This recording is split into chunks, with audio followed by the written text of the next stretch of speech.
By George, I think I've got it. Hybrothetical Thinking.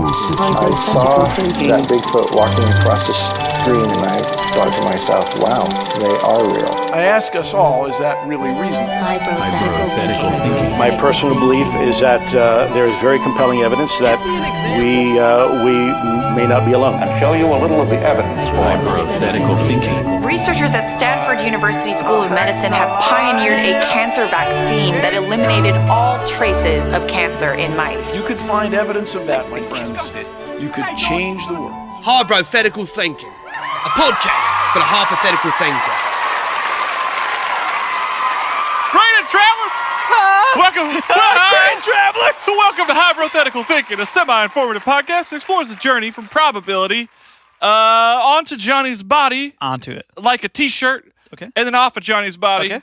And then all the way around Johnny's body, Okay. sort of like the moon travels around the Earth. Okay, yeah. And then Revolves around it? it revolves into it and then disappears. Where? Where do you think? Probably the B word. It's butthole. Okay, all right, move My on. name's Nick Floyd, and I'm joined by my, you know what? My best friends. Wow. Best friends. I'm Taylor Nelson, y'all, and Nick's best friend. I'm Johnny Clark, and I'm also his best friend. Friends. Yeah. How many best friends That's can a you question. have? How many best of friends? us Hey, have how many best friends them? can you have? Can you How have? many's too many? Dude, I'll take all the best friends in the world, dude. Same here. I'd rather all of my friends be my best friends. That's the way I like to think about it, too. I have one best friend, and I have a whole bunch of really good friends. Fuck that guy. Jeez. Whatever. Unless it's your dad. Your dad's a great man. My dad is one of my best friends, but okay. So the way this works is either Taylor or myself will do the research for our weekly episodes, and Johnny, sweet Johnny, Sweet Johnny. long hair, sunglasses wearing, sweet Jonathan McJohnster goes into every episode completely blind. So sweet. Meaning he has no idea what we're covering each week. And if you want to know what we're covering each week, the best way to do that is just make sure to subscribe to this podcast. Just hit that subscription button and you'll be the first person to get the episodes as they come out, and then you'll be able to know what we're covering when they release. First. But before we dive into anything, guys, do you remember the 21st of December? September. It's September 21st. Is this today? Yeah. Oh, that was my high school graduation song. Happy Earth, Wind, and Fire Day, everybody. My dad saw them live. Whoa. Oh, crazy shit. I did not know that was this day. That's tight.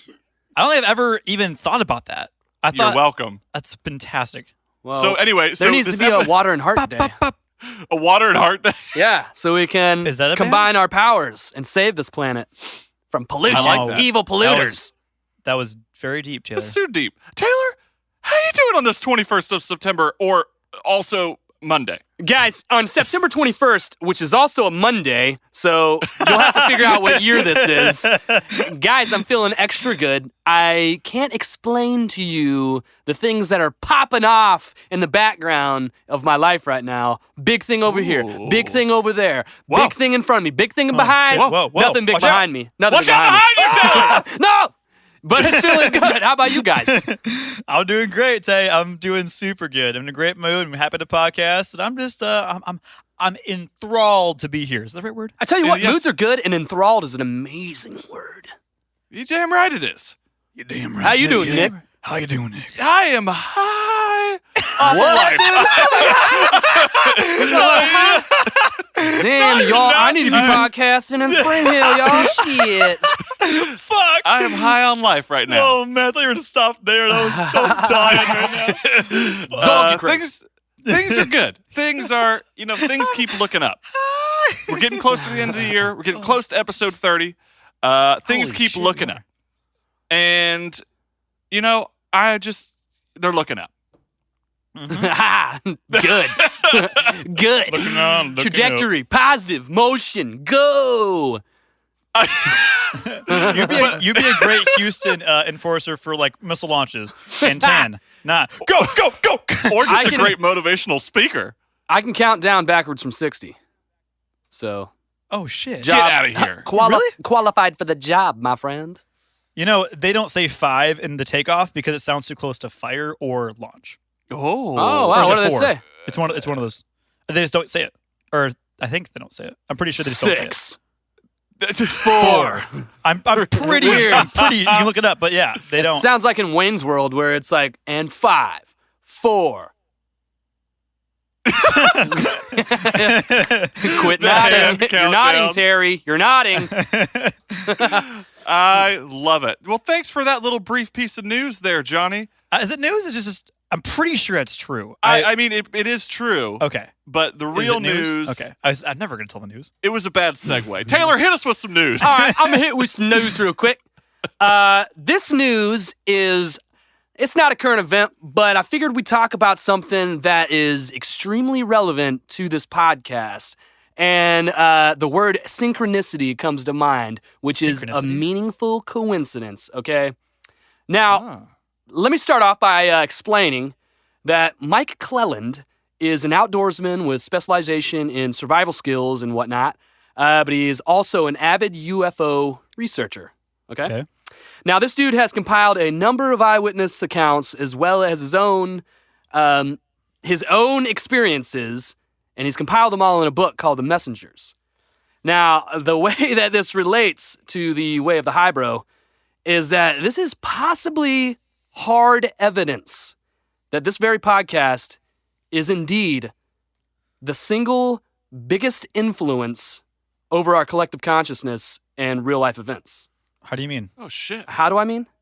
So, Mike has dedicated the past 10 years of his life to making the connection between UFO events and, wait for it, owls.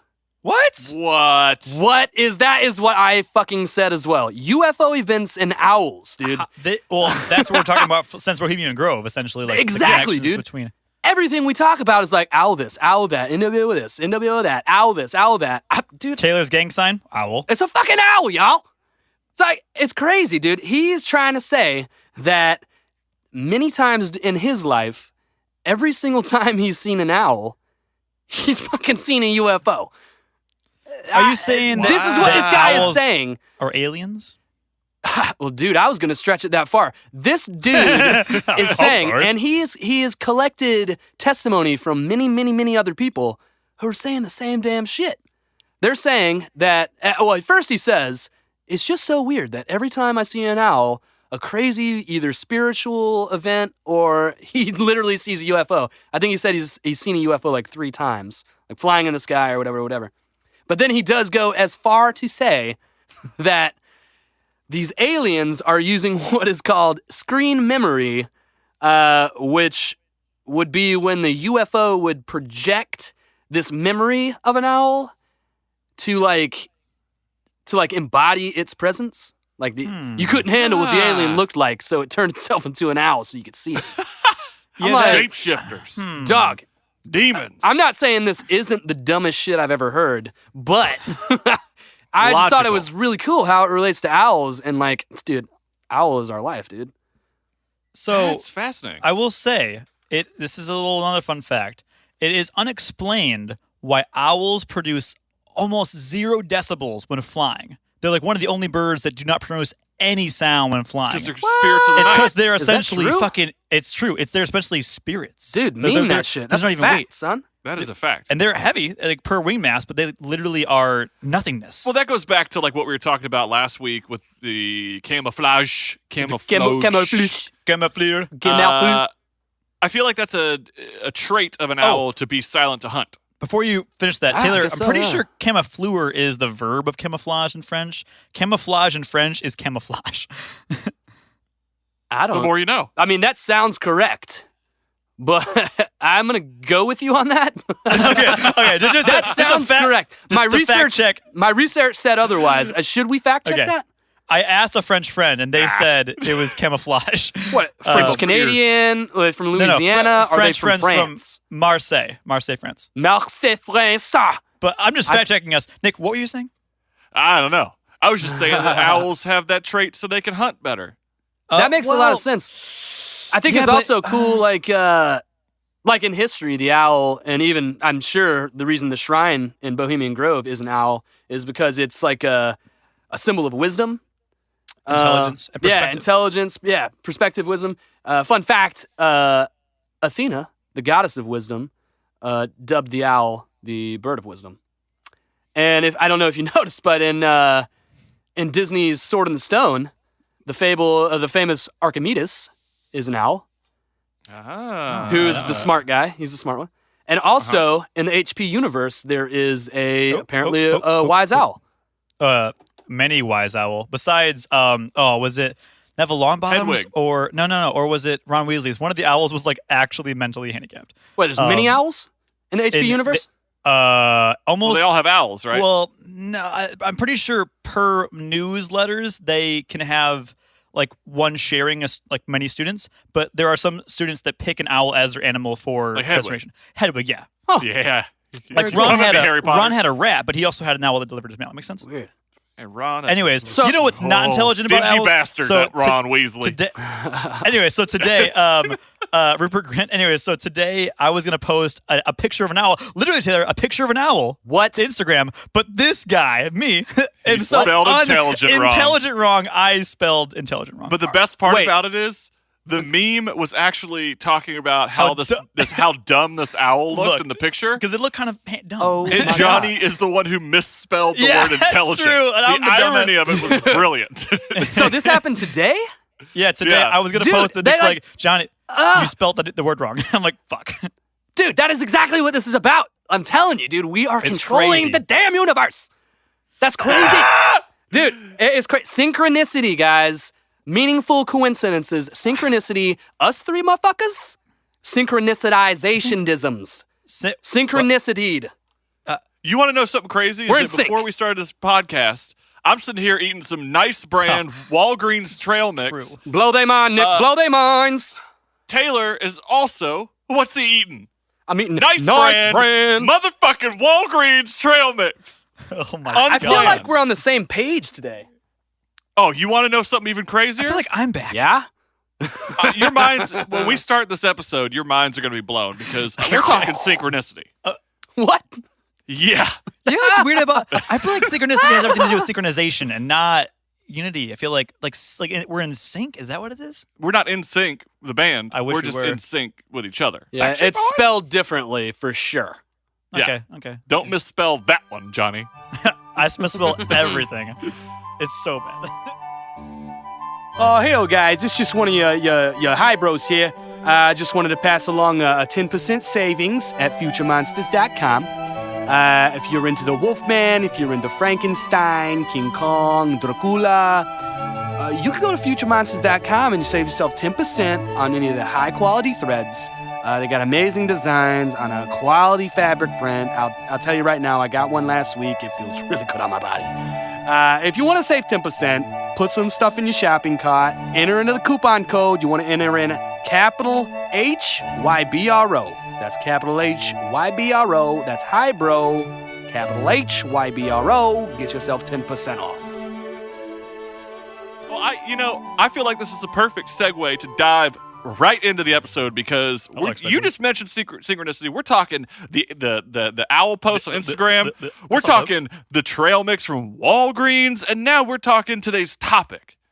I'm telling you, your minds are going to be blown. Blow my mind, Nick. Blow my mind. When I tell you what this topic is. Freaking do it, dude. I'm getting it. All right, strap in, boys, because we're about to deep dive into this one. And I haven't used those words in a while. Did you say strap in or strap on? Strap on. That's a Family Guy quote if you guys didn't know. I know. Okay. Our nation was a place once walked upon by the Navajo people. Indians. Tough and brave people who have a deep relationship with what they call the Holy Ones, who they say came from the sky. Okay. It is said that these beings were their teachers in the distant past and leaders in the present. The Sky Visitors' teachings have been respected by the Navajo people, and some say their ancient beliefs are still alive today. The Navajo people believed that the homeland given to them by the Holy Ones had been surrounded by 4 sacred mountains that represented the 4 worlds that the Holy Ones could reside in. Ooh. These 4 mountains are known as the South Mountain, or Mount Taylor in New Mexico. What's up? Synchronicity. Don't say the other one's Mount Johnny, dude. Don't say it. the North Mountain, or Mount Hesperus in southwestern Colorado, the West Mountain, or San Francisco Peak in Arizona, which makes no fucking sense, and finally, the East Mountain, or Mount Blanca in south central Colorado. Mont Blanca. According to a Navajo sand priest, all of the different nations. Taylor, it's a Navajo sand priest. That's what I thought you said. Okay, all right. All of the different nations came from the earth. This is according to a Navajo. I'm going to start that over. And then the Fire according Nation to a attacked. Navajo sand priest, all of the different nations came from the earth, rising up from a subterranean world that lie beneath the four worlds. Talking about Atlantis? But after a mass amount of UFO sightings in south central Colorado thousands of years later, it raised the question, was what lies beneath Mount Blanca not just a series of caves and tunnels, but an underground alien base that our government has been aware of this whole time? Whoa, what? No, dude. We will hopefully get close to the answer of that question and many more as we drill deep, deep down into the surface of the mysteries of Mount Blanca. Okay. But that's all next week, folks. Next week we're talking. All right. So you're telling me that the Navajos believe that the four sacred mountains that were given to the holy ones, and one of them, Mount Blanca, the north one, if I may, is that right? Yes. Is on top of a alien structure? An underground alien base that our government has been aware of this whole time. But wait. If it was before it would be before our government, though. Thousands of years ago, yes. Tell me why? How? Ain't nothing but. I wonder what the distance is in relation to Denver.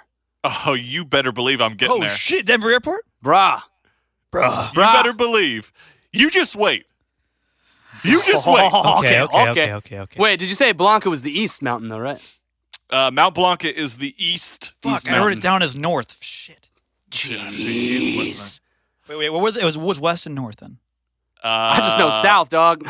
Salem Mountains. Oh, Saint Taylor. I'm gonna tell you this right now. None of them matter except one, and that's Mount Blanca. That's Taylor. Mount Blanca. Pay for the whole seat, but only use the edge. But I'm just gonna say right now, how fucking crazy is that? You're talking about synchronicity and UFOs, and today's episode is about aliens. Aliens. We're really synced up today. This is making sense. It is. Synchronicity. Just a question. What are you wearing right now? Dude, I'm wearing exactly what you guys are wearing. That's what I'm saying. Okay, I'll tell you what I'm wearing. I'm wearing, like 99.9% of the time, I'm wearing a pair of Nike basketball shorts. Okay. These are black with kind of a teal on the side with orange piping. I think I've seen those. Yeah, I've seen Probably those. seen them. I'm wearing a black shirt that's fucking skin tight with So am I, dude. the band name Azrael on it, which I guess per trademark I have to say it's an Australian band. It was my band before we changed our name. Did you say it's a black shirt? Dude, it's black as fuck. We're all wearing black. Johnny is wearing a black shirt, and I'm also wearing a black shirt. What are the coincidences of that? Can one of you One of guys the most- count how many fingers you have on your left hand? Holy shit. 1, 2, 3, 4, 5? 5. That's what I've got too. Oh, no way. No. So Mount Blanca overlooks the San Luis Valley, We're so stupid. which over the past several decades have been a hot spot for UFO sightings. You're a hotspot. It's hot, baby. Some say that the reasoning for this is not just the coming and going of UFOs visiting their home base of Mount Blanca, but due to the visitation of the massive amount of solar energy generating through the alpine desert environment. But, wait, so you're Alpine saying... desert. What is that? Wait. Yeah, wait. Okay, so wait. You're just saying because of how much heat is being... The solar energy so all the solar... Like, the rays generating which is hitting... through the alpine desert environment. Because it's hot, is helping fuel their machines? What's Sure. an alpine desert? Is that like a desert at high elevation or something? I don't know. Well, I think it is a high elevation desert. In Colorado, I remember often they'd be like the Alpine taxi, the Alpine gondola, the Alpine stores. Everything was Alpine. It's not the Alps, but everything was Alpine. The Alps. Is that Alps? because isn't there an elevation where like everything stops growing, right? Like trees stop growing, so Yeah, maybe yeah, it's yeah. like There's an near the elevation- area where it stops. Well, maybe? no. Because that's I've only experienced that at high elevations on mountains, and we don't call those Alpine. But alpine skiing, I don't know. But Alpine desert is a high altitude, high evaporation, with daily changes in temperature, which can drop to freezing at night and soar to over 100 degrees Fahrenheit during the day. Oh, shit, son. You damn right. So it's not necessarily just heat, but it's like a drastic change. Would that be solar energy? Like, would the solar energy be heat, or is it just, I don't know, is it something else? Solar rays? I don't know, radiation? So it's just where the solar energy generates. I have no fucking idea, guys. I'm not gonna lie. But I will tell you this: the San Luis Valley has the highest per capita concentration of home-based solar energy systems in the United States. It's high. Because probably, as well as a thin atmosphere. So if you have a house on a mountain, right, there's less atmosphere, less, I don't know how to put it, density between you and the sun. And so all that sun is penetrating to whatever you have or your solar, your panel way easier than, sea level, right? That's why you can sunburn way easier at a high elevation than you can on ground level. And there's like there's like less shade, I would imagine, right? Like no shadows from trees or probably, other weird things. Yeah. No, but like you're on the top of a mountain, you can burn so much faster. Like there's literally no atmosphere between you and, well, there is, but yeah. Less. Fun fact. Ah, weird. While the abundant use of solar energy might seem like an attractor to an alien race who we assume utilizes technology far beyond the reach of our own, the idea might be a bit far-fetched. However, a local woman by the name of Judy Messaline decided to capitalize on the amount of UFO interaction in the valley by constructing the UFO Watchtower, which is a 360-degree viewing platform with a gift shop that allows folks from all over the world to come visit and observe in hopes that one day someone might be able to solve the mystery of the San Luis Valley. San Luis Valley. I've been to San Luis Valley. Yeah? Yeah. That's a hot spot. I didn't know that. I was probably too young to give a shit. Did you see any aliens and or owls? No, but speaking of owls, I took a look to my right. There's a fucking owl on Shannon's desk right now. Dude, they're everywhere. They're literally everywhere. Dude, it's gold, too. What the fuck? I've never even seen that in my life. It's a synchronicity. It's everywhere. Judy Messaline interacts with as many of the visitors as possible, even citing that one visitor was an air traffic controller from the Denver International Airport who claims that they get 6 to 8 UFO sightings a month. What? Wait. From the airport, from ATC? ATC from the Denver International Airport. They claim that they get 6 to 8 sightings per month.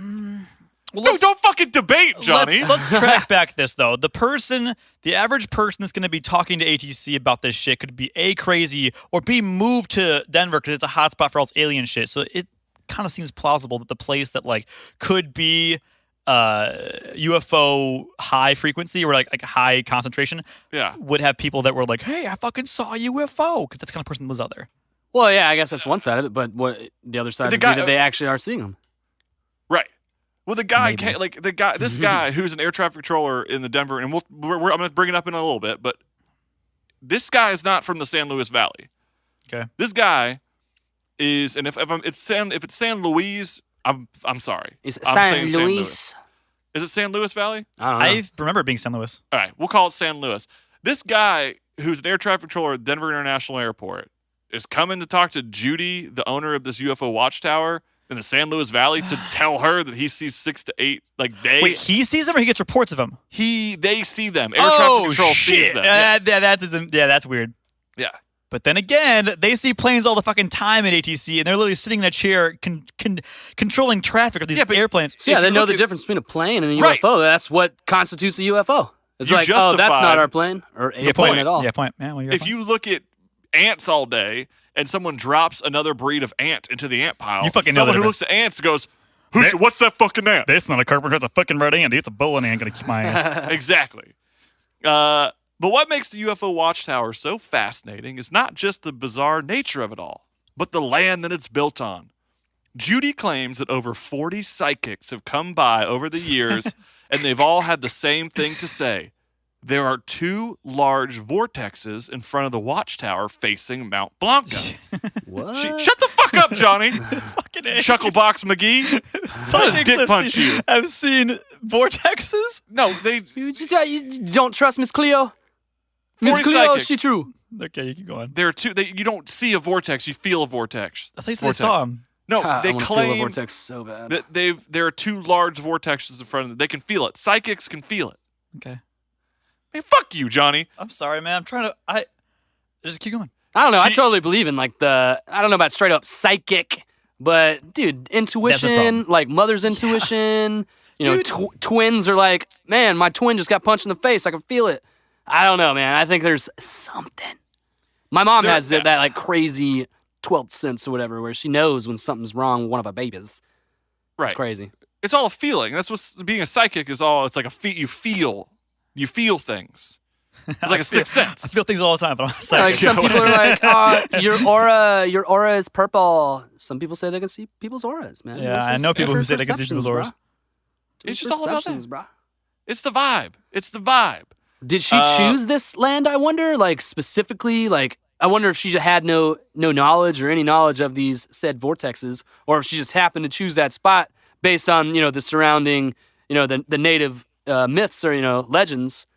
As far as I know, the spot was available, and she wanted to capitalize on because a lot of it's The government price was property. low. The price was low. The price was low, it was available, and she decided to capitalize on the property. Yeah, And I wonder that was if it there's for something UFO sites. in like those solar power hotspots where it's like, yo, we'll fucking pay you to build a house here. Just put some solar Yeah. panels up and enter our grid, man. Start supplying our grid with some more electricity. Help us. Right. Well, apparently, I was reading on some message boards and stuff that property out in the San Luis Valley is not super high priced because a large portion of it is owned apparently by the government. Wait, makes because you the government wonder. owns it, it's not expensive? No, because the property that's available is so minimal, and Probably because the the rest, shittiest. it's the shittiest property where there's nothing out there that they know no one's going to build. Yeah. So I was reading on a message board, someone said that they're looking to buy property and just basically put a shipping container out there Yeah. on their property. Yeah. So that they can basically say, like, this is my property. I can go out to it anytime I want, and I can dude. watch, UFO watch. Hundreds of acres out in Texas are so much less than like an acre of land in Spring Hill or like Franklin area. Like it Right. blows me away how cheap stuff is when there's nothing and it's desolate. Yeah. There's no town infrastructure. You got no plumbing, no electricity except for solar. Good luck. Right, and it's out there. I mean, this series of mountains, this valley, it's out there. Yeah. Like it's not near anything. No, you have to take a cab from what's not Houston? It's oh my gosh, I'm forgetting the airport I used to go to, but it's outside of Denver. There's so many airports. And you take a cab anywhere because like Eagle, Denver, Steamboat, Breckenridge, they're far out from anywhere. They're just like you're in the middle of fucking nowhere. Right. Where was the airport called? The other one that's in Denver, it's like 4 miles away from the No, Denver it was airport, that like one? Hay something. Uh, Hayden, they got it. So the 40 psychics have come by over the years to the UFO watchtower, and they say that there are two large vortexes in front of the watchtower facing Mount Blanca. Okay. She even says that when you walk through the UFO garden, which is in front of the UFO watchtower, that you can actually feel the energy coursing through your body. And the energy isn't from the copious amount of solar energy generated throughout the valley. It's the energy from the twin vortexes right in front of you. Weird. You can feel it. And for those of you who don't know, by the way, vortexes are defined as being a portal between our world and other worlds, similar to a gateway to another universe, which seems very fitting with the history about the Navajo people and the Holy Ones. Yeah, it does. But it also could be like somebody like found that story of the Holy Ones and was like, let me put these, probes in the ground that emit a certain frequency that makes everybody feel funky. Could. Like what, I mean, what do they feel? what do is they, that, They feel though? queasy? Do they feel like what do they feel different? Energy.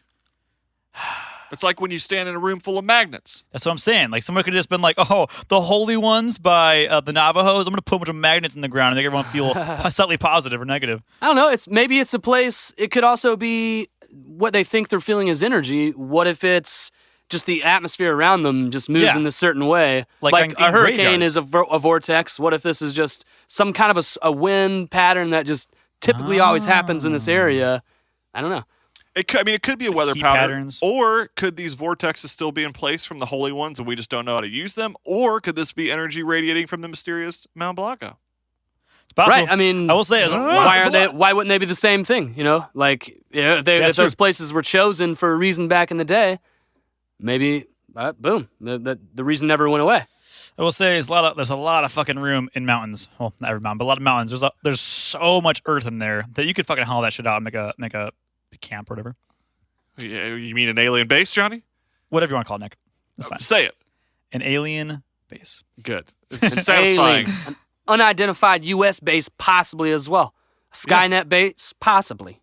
Well, where is Area 51? That's in Nevada? Nevada. Yeah. That's only like a couple states away. Okay. And it's similar. It's like it's all the same place. It's just desert as fuck everywhere over there. Same exact kind of landscape. It's like flatter desert, lower desert, shit ton of mountains, and then I guess this alpine desert. I wonder if, like, since it's an alpine desert, I guess the elevation is higher. Maybe the elevation has something to do with it. I don't know. Yeah, there was a desert, I think it's between San Valley, San Joaquin, whatever, and it's fucking freezing, but you look around and it's just a freaking desert because you're so high up.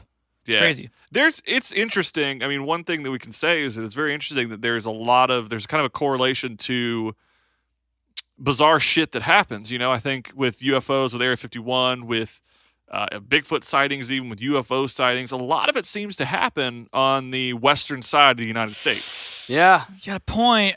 I'm talking California, I'm talking Colorado, I'm talking Nevada, I'm talking Washington, I'm talking Arizona, the Phoenix Lights. That's a big thing that happened many years ago.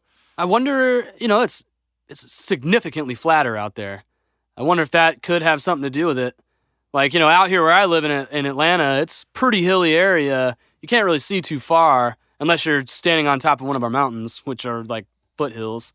And you can't really see, like, from your vantage point on the ground, you can't really see too far. Something would have to be, like, right over you, I feel like see a UFO.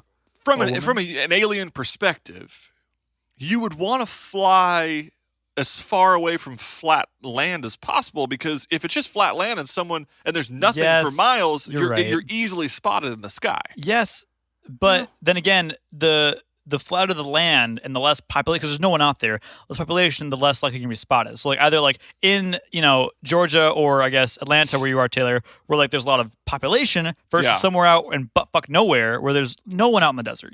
Right. Light pollution and shit like that. When you go out in the desert, it's like, oh my God, these stars are amazing. The sky is heavenly. That you can't see all that shit when we're in Nashville and Atlanta. Dude, I wonder as well, like, maybe they don't care if they're seen or not. What do these aliens care? Right. And I also kind of touch on that here coming up. But yeah, I mean, that is a big question, is like, what if they don't give a shit? They've been here long enough. Even as far back, I mean, the thousands of years that the Navajo people were here, referring to the Holy Ones that are spiritual beings with powers who can leave who basically control the universe. That would mean that UFOs, aliens, whatever you want to call them, have been here for a long time, and they were here before we were, even potentially, if we're talking about pyramids and shit. So maybe they don't care. Maybe they don't care. Maybe we don't question enough. Well, then let's look at this broadly. If they didn't give a shit and they were here, let's say hundreds of thousands of years before we were, then why wouldn't they be in plain sight?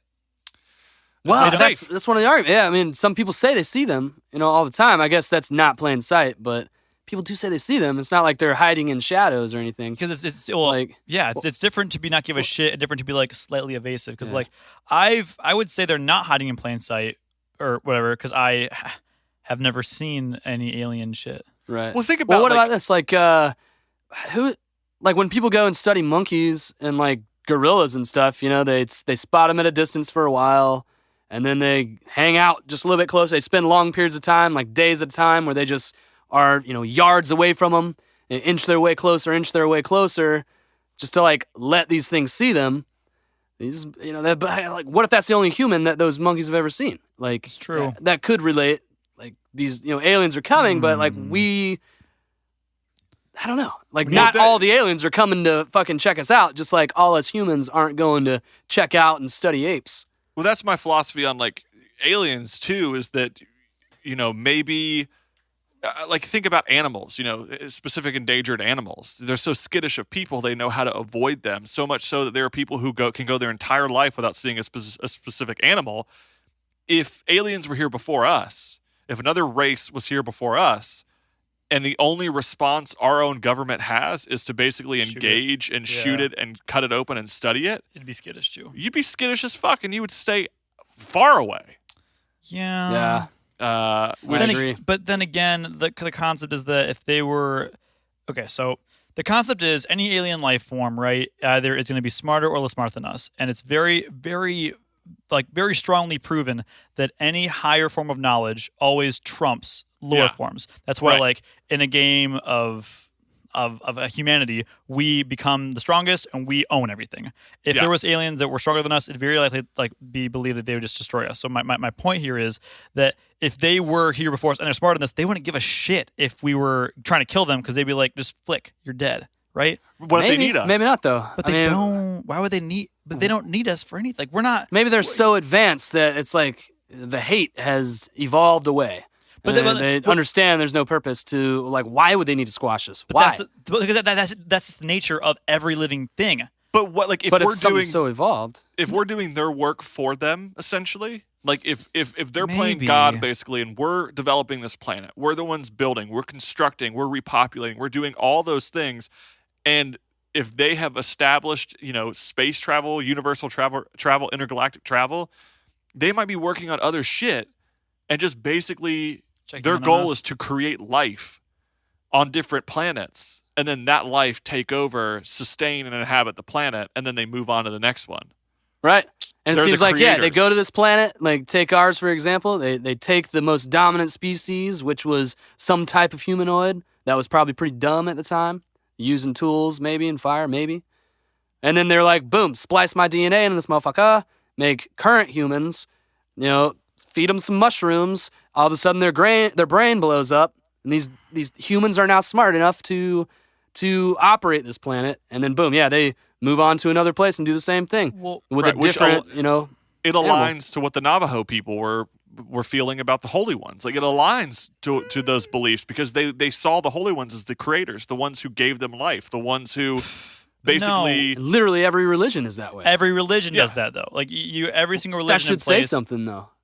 What? I mean, that could say something. I mean, on one side, it's like, okay, those are like the thoughts and ideas that are ingrained into us. So it's hard to tell, like, we were all exposed to religion as young children. So it's hard to tell if we have these, like, stereotypical or archetype, like, thoughts of a higher power and this, like, order of intelligence.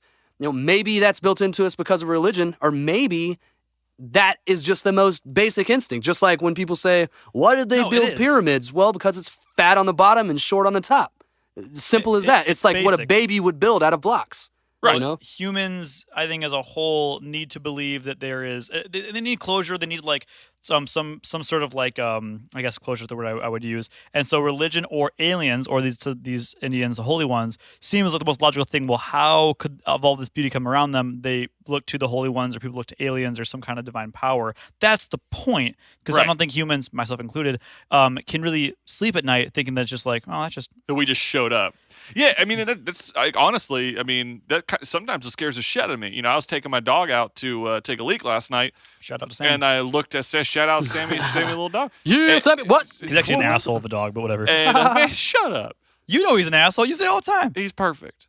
He's also so an anyway, I'm asshole. taking my dog out, and I look up. I'm just looking up at the stars, and I'm like, from the night before, the moon shifted slightly to the left, and there's one star that's like brighter than the other one, and it just like looking up, and I'm just like, fuck. Like, we just literally popped up on this earth. Yeah. We just popped up, and then we're just going to drop off. It's like, it's a crazy thought to believe it. And I'm not the most religious person on the planet. I have faith, but I'm not the most religious person on the planet. But, I feel like that religion is such an important factor because it gives people a purpose on this planet to know, well, this is what I'm living for. This is what put me here. And it's not giving them all these questions that they have to ask all the fucking time. Like, how do we get here? Why are we here? What's our purpose? It just makes Why? sense. Yeah, exactly. It's sense. You know, to go back to what you just said, the reason why some stars are brighter than the other, those stars are planets in our solar system. Yeah, I know that. Isn't Johnny. that neat? Mars. I was looking at Mars last night. Isn't that cool? Was that Mars last night? I was asking my buddy what that was. And Yeah, she was just like, "Well, it's a planet." And I was like, "Well, yeah, but what planet?" Usually, so Mars, Jupiter, Don't yell at me. and I think Mercury are the most visible. Currently, though, So they're you're in a very, telling me- very straight line. We were all in synchronicity last night, just staring at the stars. Wait, were we all looking at the one at the Mars last night? Or was it looking at us? I made a whole don't know. conversation about what I assume was Mars. It's like the super bright one that was like under the moon last night. Yep, that's Mars. That's Mars. Yeah, tight. That's crazy. Fucking, Crazy. we're all on the same motherfucking page, y'all. I'm telling you. So while the internet seems completely rid of stories about what's truly beneath Mount Blanca, it has come to my attention that the locals in the surrounding areas seem to know more about the story pretty damn well, actually. Sort of like a local lore, which is why it's so difficult to truly find anything about this on the internet. So on February 23rd, 1998, Dr. Stephen Greer, who can be found, who can be found on Twitter, all that stuff. He's an interesting fella. He's had some iffy stuff out there. He has. But he published an assertion on his website documenting the following, which was then quickly polled, which is interesting enough. He said that the government became interested in Mount Blanca due to some bizarre energy-based activity in the area. Clear. So teams were sent to explore the mountain with hopes to find something that led to all the mysterious activity. It wasn't long until one of the teams discovered a series of elevator-like shafts that seemed to lead down into the mountain. Weird. Fuck yeah, that's what I wanted to hear. Yeah, before heading deeper into Mount Blanca, the government made the executive decision to pump a form of nerve gas into the mountain for nearly 3 months in hopes that it would kill... Exterminate whatever was in there. Yeah, in hopes to kill what might lie beneath before the teams headed down to investigate. Government, what the hell, dude? Yeah. What the hell? Yeah. And this is on the internet. You can look this up. I mean, there are documents of this. Can you describe these shafts? Like, are they like elevators? Smooth, long. Okay, some would say let's slightly not hard. get phallic, but you're talking about like they're like holes in the earth, or they're just random like caves. I imagine they're very similar to the movie Prometheus. Okay, it's very similar to that in terms of the shafts. And are there multiple, or is it just like there's one? As far as they know, they just found the one that led and down. So the government like put all this like toxic gas in there. Nerve gas, yeah. It was sarin gas, or it sounds. You know, it's crazy. I feel like remorse for whatever was in there, but we fucking like do that with like molted aluminum and ant colonies, and it's like, yeah, well, no big deal. Well, you're not going to feel it is. Yeah, we know it's ants, though. Right. That's like, the thing. What if this was something that we really needed to meet? You know, what if there was? Yeah. I mean, I don't want to kill any insects. You know, I don't, except for fucking cockroaches. But we need their I don't milk. know. Like, we know the ant. You know, we know when we're killing ants, and it's for a reason or whatever. We're killing wasps or spiders or whatever. It's for some kind of a reason, even if it kind of sucks. But to just blindly, like, nerve gas these shafts that could be ancient, could have some amazing shit down there. Can't they like do like X-rays of the mountain so and see? dumb. They could totally do like some kind of like energy projected scan. This is it kind of makes you think that, well, dude, 1998 was a peak year, man. That was peak on the tops of the waves, man. I was 2. Dude, it was a peak year. I'm telling you. But like, that kind of makes you think that maybe they knew something was there, and they're like, we gotta kill it. Well, think about everything that led up to that, you know? Think about, like, I mean, UFO sightings have been happening in the San Luis Valley for a long time. And then Roswell happened long before that. I mean, UFO sightings were an issue. I mean, we've covered topics before on the podcast that have happened long before this. Of course, you see a mountain, there's some weird energy-based activities. Of course, you're going to, that's going to happen. I mean, talking about, like, energies in nature, man. Like, I totally believe there could be these crazy vortexes or whatever. I mean, anytime, I know you guys have been in some insanely beautiful places on, like, that hike that you went on, Nick, like Alaska. Yeah. Johnny, you've been in all these places in the desert. Like, I know you felt those something. Those are pretty places. Fucking beauty's not sand. I don't know, man. Like, so it's such a drastic change from what you're used to seeing every day. Yeah, it's like mountains. I don't know. There's been a couple places that I've been, and I haven't been too many, like, places and traveled very much, but there's been a few places in nature that I'm like, holy shit, I feel different just because I'm here. Tay. And I'm not saying that's some crazy, like, weird alien thing. I'm just saying you do feel different in these insanely beautiful places. Like, you feel this fucking nature, man. You feel the energy of the nature. I only feel different when I'm with you guys. Oh. So after roughly 3 months of pumping this nerve gas, Yeah. this form of nerve gas into Mount Blanca, they apparently had a device, which this is ridiculous. Yeah. The government apparently had a device that could siphon out the leftover nerve gas and clear the place out so that the exploration teams could do what they do best, which is explore. Explore. I mean, I'm not sugarcoat that. Expedition can do it the best they can. Work. They also do it as a team. That wasn't supposed to be that funny. Anyways, you keep But going. this is where shit gets crazy. I know you guys were feeling some remorse about the gas situation, but Always. where things get a little nuts. Don't want to kill things. After venturing down into the elevator shafts once more, the teams could not believe their eyes. It appeared to be some sort of underground alien city that was completely vacant. Shut the fuck up. Just got, yeah, That's wild. inside of Mount Blanca. The team in the elevator shaft stepped out to begin their exploration, excited, ready to rock, and apparently a laser shot in, killed one guy on the team, and melted another guy's hand completely off. What the fuck? Tight. That's not no way. Yes. Yes. Shot in like from above, or it was just in there? It was like, in, so somebody like unseen where it came from. Yeah, so the nerve gas apparently, potentially, it was vacant. The underground alien city was vacant in Mount Blanca, but apparently, even though it was vacant, it still had. It was it was booty trapped. You know, data booby trap backwards is like, oh man, it's like YouTube trapped. No, it's like no. Part. I'll write it down. E-boob. Part like, e-boob. It's both party boob. Party boob. Party boob. Isn't that funny? Yeah, Is that funny? Sorry, you said. So needless to say, after this happened, one guy getting killed and his hand getting melted off. That's wild. The exploration team packed their shit and got the fuck out of there, deeming the place completely condemned. So no, there's nothing in there, guys. No. Board it up. Nope. And on top of a separate perspective of this, so Dr. Greer. So this specific piece that I just read, this is actually the local lore of the Mount Blanca. Also, it's not real. No, so there are actually there's government paperwork and filing for the actual nerve gas that was pumped into this mountain. Yeah, I'm talking about the lasers though, Nick. The lasers is a part of the story. So this is the paperwork that exists from the government that has been released do state that there was nerve gas pumped into the mountain in 1997. At the end of 97 is when it happened. 98 is when Dr. Stephen Greer published the article outing them basically for what happened. Okay. Did they cite like reasoning why they did that? They did not. They didn't cite reasoning, and they also cited fatalities as well. And wait. The fatality of the guy, the researcher in the mountain. They cited fatalities from the project. Fatalities from the gas? They don't say. Yeah, I guess they would attribute it to something like, normal. It was an accident.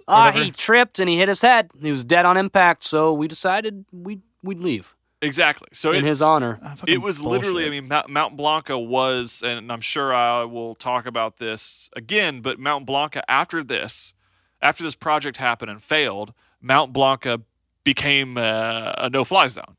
They deemed that whole area a no-fly zone. It was off limits. It was government property. They condemned the place entirely. They call that restricted airspace. Yes. So, but what Dr. Stephen Greer said, and he's a fascinating fella, but what he said was that what happened is because he was communicating telepathically with the aliens inside Mount Blanca because he was following the government investigations because Dr. Stephen Greer and his team were also investigating Mount Blanca the same time the government was. And he was communicating telepathically with the aliens who were living inside the mountain. And the aliens were telling him that they were basically fearful with the nerve gas being pumped in.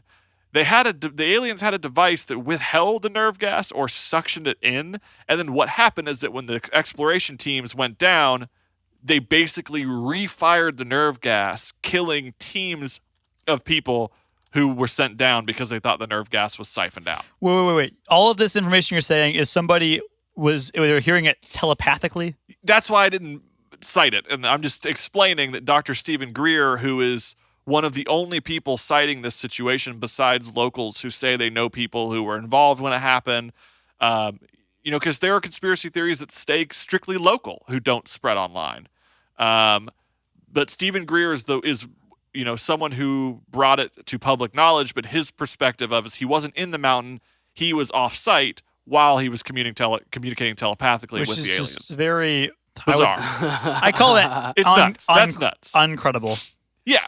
Dude, he's got some pretty incredible bullshit out there. No, I'm looking at him on Wikipedia. I didn't know this about him, but he actually was the founder of SETI, the Center for the Study of Extraterrestrial Intelligence. And that's kind of cool. I believe it was shortly after this whole Mount Blanca situation that he actually founded it.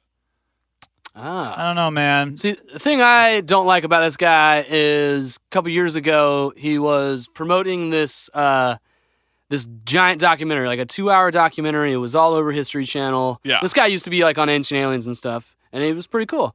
And then he comes out with this documentary called Sirius, where basically selling this documentary. All the ads on the documentary are about this little tiny alien body that was found in like Argentina or somewhere like that in South America. This tiny little like 4 or 5 inch body that like looks alien as fuck. Yeah. And the whole thing was supposed to be an autopsy on this little alien, telling you what the hell it is, what could it be. And of course they don't reveal in that documentary that it's an unborn fetus. Like it's a fetus in some stage, of development. And it's, I guess, been proven.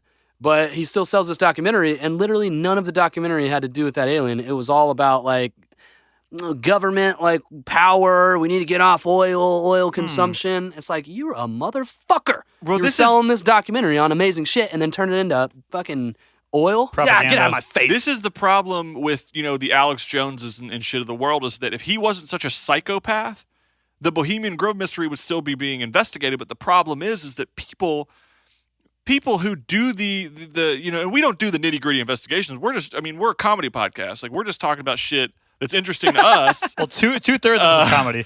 But 2/3 of comedy rest. I mean, we're doing investigations, but we're doing week-long investigations using the internet, which we know how truthful a lot of that is. But the thing about it is that these people who actually do the research, who make the effort to bust things open, they do crazy shit and devalue the research they're doing because they can't separate. Like, leave your crazy ass opinions to yourself. If you want to make a difference, don't act like a fucking crazy person. That's the biggest thing. As soon as you make yourself like uncredible or non-credible, like as soon as you everything you say is it's invalid, irrelevant.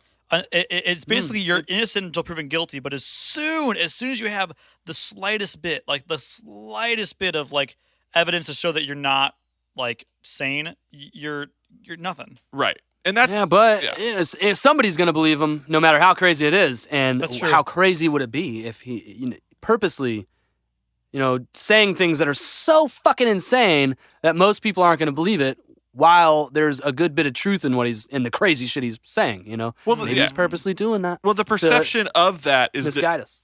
People like that say exactly what you said, Taylor. Like, people like that say crazy shit, and the only people who will believe him are the people that can actually handle it, and that's why they are an open book. They're not hiding anything, because the problem is that our government is the one doing all the hiding, and people who are believers, who are not theorists, they are true believers, they are an open book because they don't want to be compared to our government, who's basically the ones who tell us what's true and not true. Right. And they have to be an open book, and the people who are willing to listen are the people that are worthwhile in the discussion. And let's be honest, all of us are a little bit nutty. We all do believe in some crazy things, whatever it may be. It might not be conspiracy theory related or alien related, but everyone has crazy tendencies, crazy thoughts, crazy habits. All the time. Listen, if the Kardashians are one of the highest rated shows on TV and those people feel normal, man, get the fuck out of here. Get the fuck out. But to those people, they feel like that's not weird. To those people, they think people like us who talk about conspiracy theories are gross. It's like, no, you're gross. It's just whatever you're into. Gross. You can validate it because you're into it because it makes you feel normal. At the end of the day, everybody in their own way has their own niche, nerdy or or thing that makes them outside of the norm or out in the field, and that just proves that people are cynical to each other, and that's well, people who watch reality television are people who do like you said, Johnny, who want to feel who want to watch it because it makes them feel normal. Yeah, I don't. Watching reality TV makes me feel. I was just reading about Plato and Aristotle, and we won't dig into that because it's a whole other topic for another time. But the whole idea is that art is the imitation of reality. Mm-hmm. I don't necessarily think reality TV makes me feel normal. It makes me feel abnormal because the fact that shit like that exists. Abnormal. Abnormal. Abnormal. Abnormal From Young Frankenstein. What? Oh yeah. Yeah. But talking about this stuff, real stuff. Granted, some of the conspiracy theories I don't believe in, but talking about these things, that there's clearly enough there to create a conversation. That's stuff that makes me feel normal. Having human conversations with people. Not watching reality television, Noticing real life things, real life synchronicities, and just talking about it, man, because you don't have to believe in everything. No, you can talk about it. Acknowledge it. Yeah, you can talk about it. But some people, I guess I would say, I'm not trying to put people in a box, but some people I think would want to escape to that reality of which they can, assimilate or can see themselves as that famous person or as that person on a reality TV show, and they feel a certain sense of gratitude, they're getting a certain dopamine rush of this feels good, and to them that feels good. To other people like Nick, it doesn't feel good. Some of us like mustard. I hate mustard. And we'll leave it at that. Mustards, certain mustard. What the fuck? People like mustard. I don't like mustard. Anyways. Well, you don't like things made out of seeds? What? I don't. Plenty of things are made out of seeds. Like that it's a sauce made out of seeds. Sunflower seeds. I don't really like sunflower seeds. I love peanut sunflower butter. Seeds. What? Peanut butter. That's it's nuts. a legume. I don't know. It's a legume. It's it's not so different though, So you call me a dumbass, the guy who can't even spell intelligent? You think nuts are seeds? I was just testing you. Well, then, therefore, I'm not the dumbass. Okay, I don't spell shit well. I go fast. Hey, hi, bros. Time to take a break to caffeinate. While you're listening to a podcast as unpredictable as ours, you need a coffee that's going to keep you on your toes. That's why I reach for the strongest coffee on the planet. Death Wish Coffee. Available ground or whole bean. Hell, you can even get them in K-Cups. Available at deathwishcoffee.com. That's deathwishcoffee.com. All right, so the last piece that I read is bizarre, and some people who are listening right now could have been like, I'm not buying it. That's fine. You don't have to buy it because the mystery just keeps growing. And I'm going to tell you why it keeps growing. Even in the areas, Tell us I why. will tell you. Even in the areas surrounding Mount Blanca are connected to the supernatural element of it all. In the San Luis Valley sits a massive series of sand dunes called the Great Sand Dunes of Colorado. Oh. These don't make any sense at all as to where they are. In southern Colorado, in a national park next to a series of mountains. The folks interested in the lore of Mount Blanca also claim that the series of underground tunnels lead beneath the sand dunes where an alien ship is parked and can come and go as it pleases due to the sand being able to reform atop this alien parking garage. I did air quotes if you couldn't see. Let's dig that bitch up. But if that isn't strange enough, the plant life on Mount Blanca is just as senseless as sand dunes in Colorado. Folks in the area say that the mountain houses plants from all over the world, including bonsai trees. What?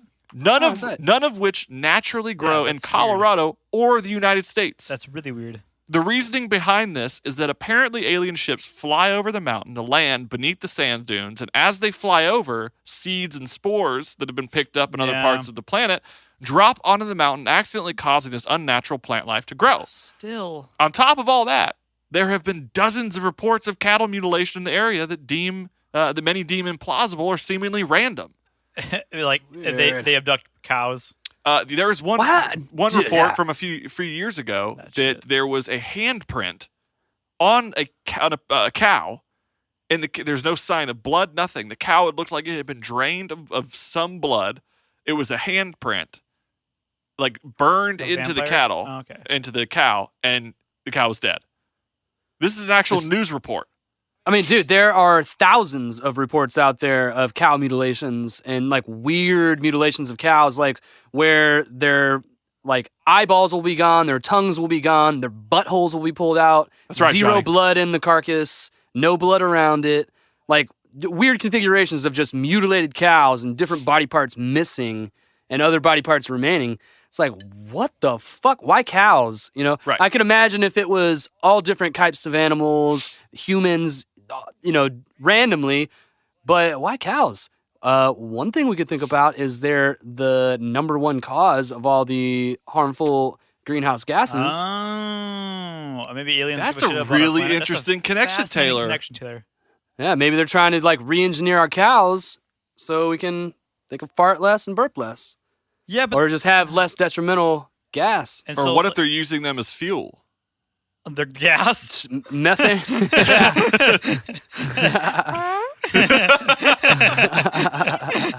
That's why I love the fucking planet. But how bizarre is that? All it's all a conspiracy theory, and I still have a little bit more to go to dive in to kind of wrap it up. But a lot of this has been conspiracy theory. What's inside the mountain, all that stuff. Yes, there are government documents that say slightly what the operation was with the nerve gas, but sand dunes in Colorado called the Great Sand Dunes that are massive, and on top of Yeah. that, factual evidence of bonsai trees do bonsais growing on a naturally grow? mountain. Like Japan or something? Don't they grow on cliffs? Like in Karate Kid 3, I guess. They're like big part of the movie is them harvesting their bonsais, and they're like literally growing on the edges of cliffs. Is that correct? I don't know. Nick's looking up right now. I am looking it up. I just know that there's only certain indigenous plants that can grow on mountains, especially in like high elevations, that cannot grow anywhere else, and they're resilient Right. because because of that lack of oxygen. You know, I'm pretty sure you can bonsai almost any tree. Wait, what makes a tree a Uh, bonsai? So to make a tree a bonsai, it's all about the way you clip it, like the way you trim it, and it basically makes it grow into an old age and like mature at like the look of an actual tree, just a miniature size. And it's all about like selectively clipping it and trimming it. That's So I used to weird. work at Pike's Nursery, as you guys all know. I was the water something fucking champion. Yeah. His title, can you tell? It was like water specialist and champion. Yeah, I was so dumb. But we sold like several different types of bonsai trees. One of them was a money plant, I'm pretty sure. You see those bonsai a lot. Yeah, you can And, grow. like braided and shit. You can grow and cultivate bonsai trees, and maybe the information I was given as far as it being a bonsai tree might have been misconstrued, but apparently, like people who hike it say that there's plant the why Mount Blanca is infamous for hikes and things like that is because there's a shit ton of plant life that just shouldn't naturally grow It's there. unnatural.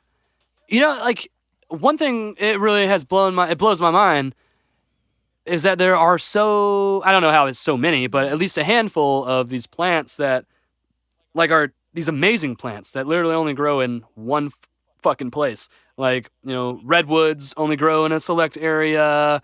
Joshua trees only grow in Joshua tree.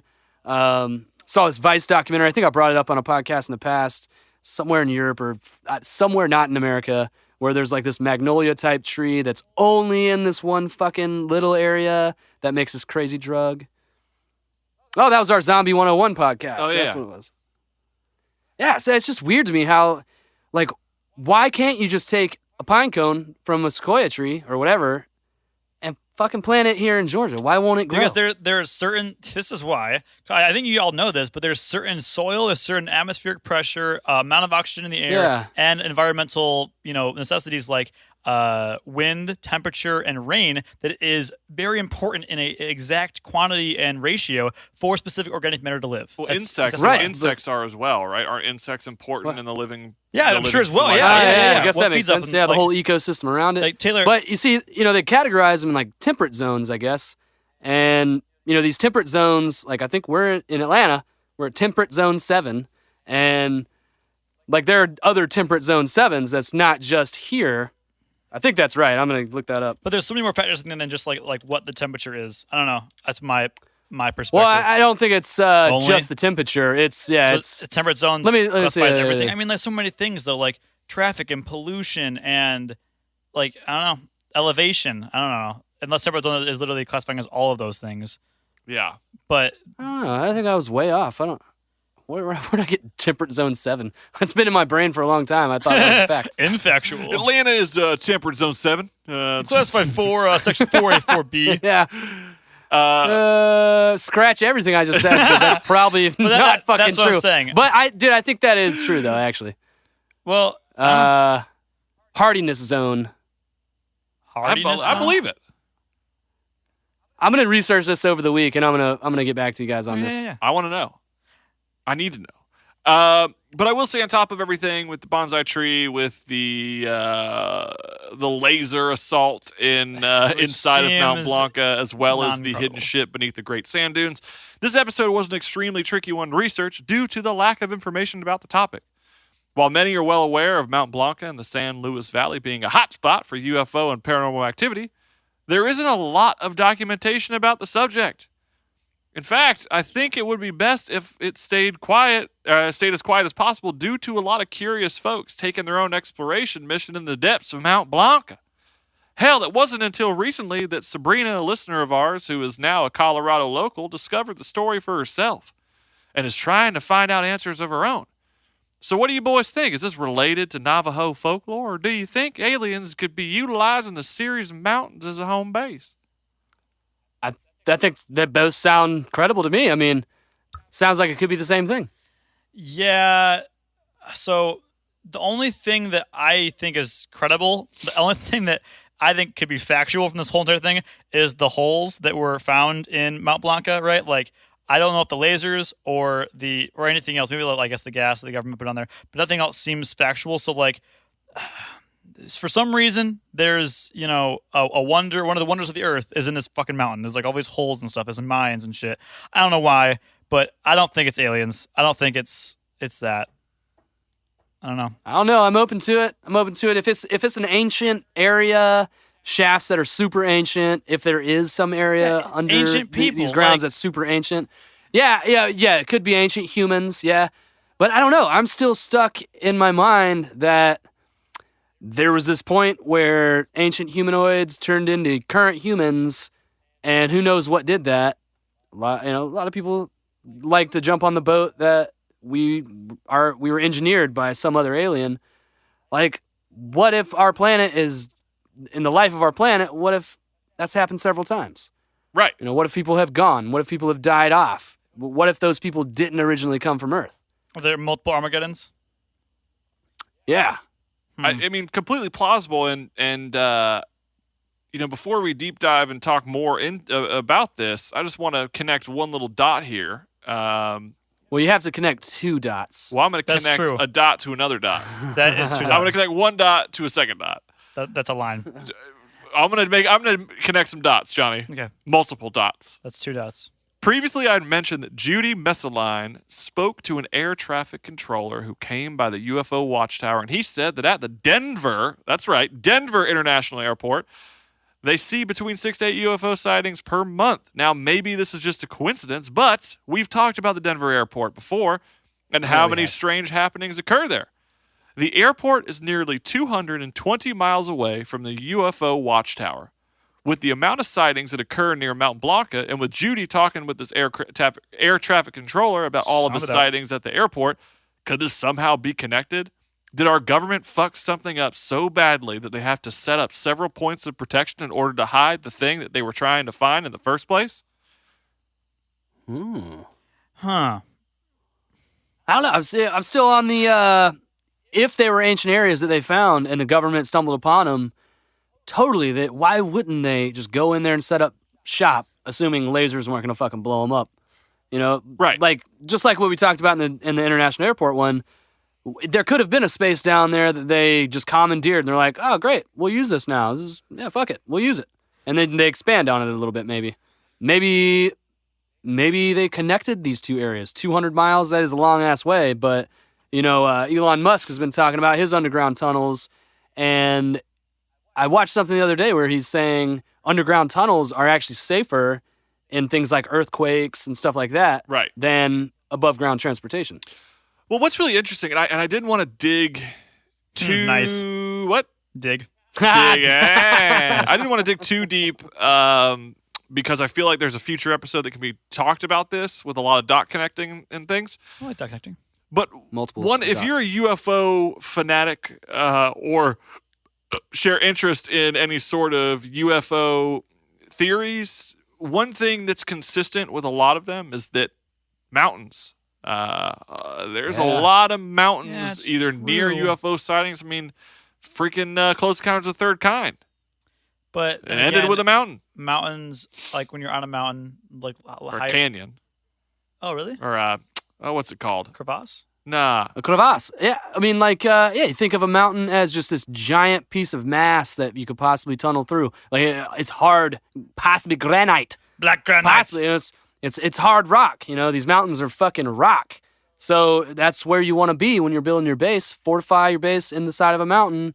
You know, you can survive your nuclear blasts and whatnot, your aerial blasts. The safest place from a nuclear attack, it's somewhere in Europe, I'm pretty sure. It's in a refrigerator, I think. Well, it's safe. It's safe in terms of, thanks to Indiana Jones. It's safe to consider a mountain. Like if you're an alien, okay, you're in a UFO, you're in a ship, would you land in a field full of things that you could imprint your ship on, or would you land atop a mountain that no one's going to find? Top? Why would like on top of a mountain. Why? Flat. You find the flattest part of the mountain and you land. Why would they? Well, they do say. I mean, all the ancient religions are like, yeah, it landed on the top of the mountain. The top of the mountain is where they reside. Our gods or whatever, our alien gods. So hey, maybe it's atmospheric type thing. It's like, oh, it's thin up there. They can just get in and out real fast. Who knows? Right. It's an easy way up, an easy way down, and there's no worry of imprint, because that's the thing about, going back to the crop circles, talking about crop circles. Landing in crops or landing in forests, I mean, you're going to create some form of residue from the ship, or you're going to create some form of imprint from the ship. Therefore, you're going to kind of stir some people up. And it's so much harder to park on a mountain than a field.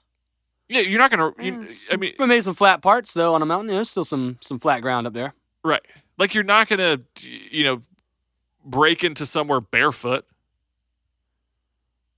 Bring the boots. You got to bring the boots. But, think of it like, so if you subscribe to they don't want to land in flat, places that are accessible by man on a daily basis because it'll leave residue and possibly be seen or raise questions. That kind of makes me think, more the experiment vibe. Like, if it is a true experiment and we're a product of whatever they're working on, that would, make sense that they wouldn't want to interfere with the experiment, Like, just having knowledge of them could possibly, fault the experiment, steer the experiment in a certain direction or a different direction than where it was supposed to go. Right. I don't know. Well, it's really interesting. I mean, the whole Western concept of, Roswell, New Mexico, and Area 51, and Redwoods with Bigfoot, and, the four mountains that were created or that were deemed from the Navajo people, having Mount Blanca, like all those specific things, it's all on the west side of the U.S., and there's like conspiracy theories like this one that are completely rid from the internet. It's like, if this is some form of cover-up, it makes sense. And how many more are out there? Like, how many things do we not know that aren't being talked about? Because I think for a conspiracy theory to become a conspiracy theory, it has to take off. And this is, like Sabrina, or one of our listeners, she just found, she's a huge conspiracy theorist. She's a fanatic. She's like us. Like, she's a lover of conspiracy theories. And she had never heard of this until she moved to Colorado. And now she's getting all these specific people talking about it. Like, this is a known thing in the Denver area. Now let's side note: these people are all stoned all day. Well, now they are. Just Well, yeah, that's another thing. I'm just joking. It's commonly believed that a lot of the religions that came from Indians, native people, they smoked a lot of stuff and they saw a lot of things because of those specific hallucinogens. Because they're smoking peyote. Yeah, that's true. That's very true. They're seeing eagles off Tecate cans. What was that fucking movie we watched, Nick? Dog, that was tight. Oh my god. That was tight. That was a tight movie. You guys should watch Revenge. It was dope. But yeah, I don't know. I mean, I feel like there's something there. I feel like there's more investigation that can be done. I mean, I want to go here. I want to go to Mount Blanca. I was gonna say that. Like, there's only one way to investigate this motherfucker. I want to see the mountain. I want to see this watchtower. I want to feel the energy. I want to feel these vortexes. Yeah. I feel like if us three were in the middle of these two vortexes, shit could fucking go down, dude. So that's my biggest. It's a note. That's a point that I forgot to hit on here in all my notes and stuff. What if the vortex is here? And I might have said this, and I just have a really bad brain. But like, what if the vortexes are here and we just don't know how to trigger them, like the holy ones of the Navajo like people? That. I don't know if it's something we could tap into or technology that we just haven't been. I don't think it has anything to do with technology. I think on like a spiritual level, bro. But perception type level. Like when you talk about, Johnny, like you said a second ago, a lot of these Native American religions could possibly spawn from hallucinogens and stuff like that. Another thought is that these hallucinogens aren't playing. Like, it's not what you think a hallucination is. Like, some people really do believe that some of these hallucinogens are unlocking different perceptions of reality, like different parts of reality that you can't perceive normally.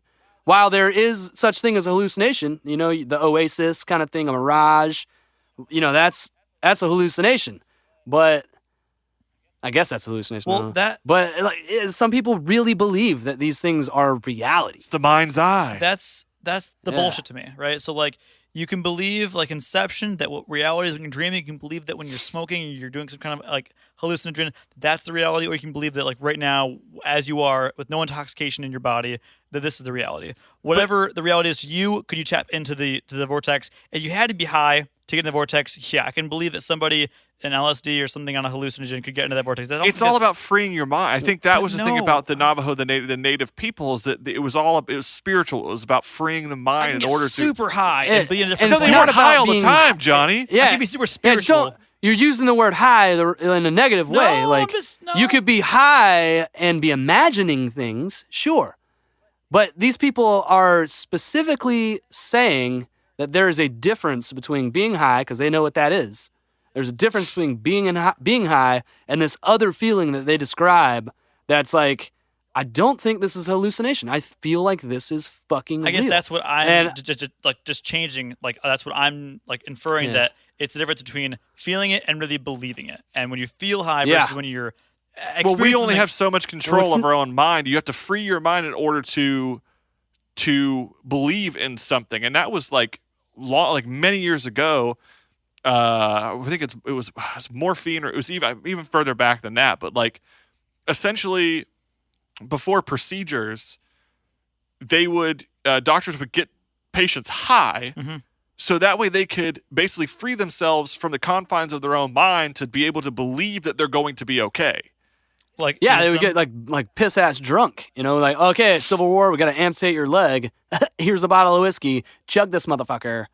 You know? Yeah, it's like that was old medicine. That's, you know, it's the medicinal side of things. That's why like CBD and THC, like that's why they're becoming more and more of a common thing. You know, I hope the THC is legalized, but CBD is, and a lot of that medicinal type of herb is it's a mind-freeing agent. If you have anxiety or stress or any sort of specific thing, you basically, like, you have to free yourself from the confine of your own mind. And in order to do that, back when with the Navajo people, the native people, it meant to feel that on a spiritual level in order to free yourself from having your feet on earth and allowing yourself to move on to another realm.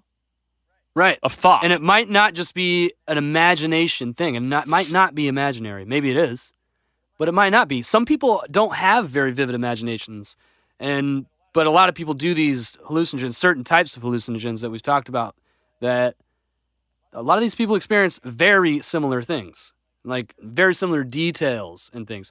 So it makes you wonder, like we were talking about religion earlier, we are all grown up in the same society, so these things are imprinted upon us. So our imagination is going to steer in a certain direction if given the opportunity. Maybe. That's a strong possibility. But there's also a strong possibility that is real. And why do we have to limit ourselves to 5 senses? You know? What? Why? Because there are animals all over the planet that have more than the senses that we have. Well, weren't you talking about Taylor in a previous episode? I don't remember which episode it was specifically, but you were talking about the lead singer of a band who... Tool. Yeah, so he took, like, it was Yeah. an acid trip or LSD trip, and he actually spoke to aliens.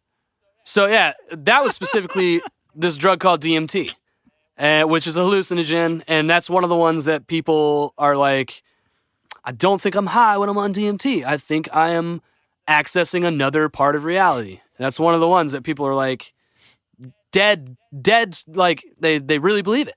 They really believe it. Yeah, and they feel like they talk to other beings, and you talk to these people who've had this experience, a whole group of people say they talked to this type of being that looks like this and was doing these types of things. Whole another group will say they saw this other type of being and they were talking to it. But, like I said, you could take that with a grain of salt. You know, these things, one description is these lizard-like beings that seem to be operating machines that are based off crystals or whatnot. And it's like, yeah, that could be, like, if one person is saying that they saw that, it's like, yeah, you built that in your mind based off things that you've seen in the past, you know, things that you've seen in sci-fi movies and shit. But if all these other people, unrelated incidences, some of these people don't give a shit about aliens, some of these people don't believe in shit like that, but they see that. They see that same thing. Yeah. I don't know. I think that's weird. Yeah. It's weird that they have a similar experience. And that to me is telling off that it could be something like more than just a hallucination.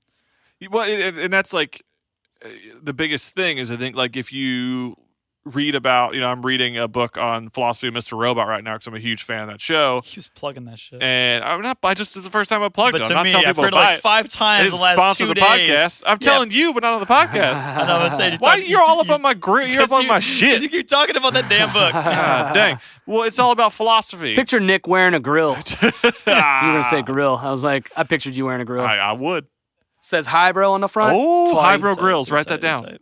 Hybro Grills. Those are available on our Etsy shop. But no, I mean, I'm reading a lot about philosophy, and the thing about philosophy is it is like, you know, I think our mind is such a crazy thing, and I think that the perception of like our own world is basically because people have, you know, a religion that they believe in or a faith, like they don't question why and how we're here. And if there is something more, you know, like an existing tangible God, essentially, a godlike being in our universe or on our planet, you know, hiding in plain sight, essentially. And I think if we could or were capable enough to open our eyes to that, maybe we could see more. I think more people, I would love to see a statistic of this, like a percentage of people who see UFOs, who see things that have been unexplained, but convince themselves that it was nothing. And those are the people, that's the percentage of people that are stopping, you know, further investigations of things like Mount Blanca, the visitations of the UFO watchtower. Like those are the people who go, I see it, but I don't believe it, versus people like you, Johnny, who you want to believe it, but you need to see it to believe it. The people who kind of repress it because they don't. Yeah, they people can't. who convince themselves it doesn't Like, exist. It can't be. Yeah. It can't be. Right. And there are people like Gotta that. be a logical A lot of people on our planet right And now. You're saying if we could figure out that number of people, it'd be way better for the exploration of that said topic. I think things would be a bit different. I don't think it'd be substantially different, but if more people who saw these things Wouldn't call chose them to ask crazy. the questions, it'd be a lot more naysayers being like, well, yeah, I mean, I did see this one thing that I can't explain, you know, and the more of those that pop out, it's just going to influence other people to be like, well, okay, I know this guy doesn't believe in aliens at all. He's not crazy. He's a straight arrow, man. But it's those people and that I make a trust difference. most of what he says. Right. See, for me, exactly. Okay, if I may, Taylor, if you were to tell me that you may, if you were to tell me that you saw an alien, it'd be credible. But it'd be much more credible if it was from somebody who did not believe in aliens and who was like, what the fuck? or exactly. didn't want to believe. Yeah, that's exactly what I'm saying. Yeah. Cool. Yeah. Yeah, I agree. Yeah, yeah, man, more people just need to see aliens. I want to see some aliens. I think what we've deducted is that we are going to be raising money to travel to Mount Blanca and eat either peyote or an insane amount of mushrooms, something like that. We'll put it up to a vote. You listeners, tell us what kind of hallucinogen we should eat at Mount Blanca. Oh my god! And we will not. We will choose the dosage. But I will have a very small dosage. Yes. I will eat theirs. The UFO, the UFO Watchtower is super cool looking, and I do want to take a trip out there. I feel like we need to the next time that we're up that way. It's quite a drive, but hey, I think it'd be worth visiting to feel the energy if it is there, to see Mount Blanca, to see how close we could get to it. Because, like I said, you guys can Google this all you want. There's not a ton about Mount Blanca. It's a lot of local legend, local lore, local conspiracy theories, and this was all brought to me by Sabrina. So I think is it Sabrina Tuttle? Yeah, is that her? Yeah. Tight. Yes. Shout out Sabrina Tuttle. That's topic number 2. She's hit us with awesome topics. And this I love this so much because I think this sort of creates an interesting discussion change, a dynamic for us, because not only are there conspiracy theories that people all over the world can talk about online, there are actually specific conspiracy theories that are locked to one location. There are one local conspiracy theories. When we were in Orlando, we were talking to a couple specific people who were mentioning conspiracy theories in their town. There was something about like an island. We need to get in touch with her, but it was basically like this nuclear testing facility, and she evacuated when she was a child. It was this whole thing that happened, but there are so many things that occur all over the world that don't spread as fast as they should or as far as they should. They kind of come up and they die, or they just stay local. But it's up to you guys, listeners, to let us know. Like, is there a specific conspiracy theory? You guys be our research. You let me know. You fill me in, and then or fill Taylor in, and we'll dig into it and see, because we want to. I mean, this is cool shit. I want to hear about new shit. Yeah, I want to hear about these new shits. Like you said, man, we couldn't have researched this. Like, we couldn't have just stumbled upon this without somebody saying, "Hey, check this out." I had never fucking heard of it. I was fucking pumped about that. I hadn't either. Learned a brand new crazy shit today. Yeah, it's super fun. And the thing about it is, at the end of the day, I mean, a conspiracy theory is a conspiracy theory. I know Bigfoot is common knowledge.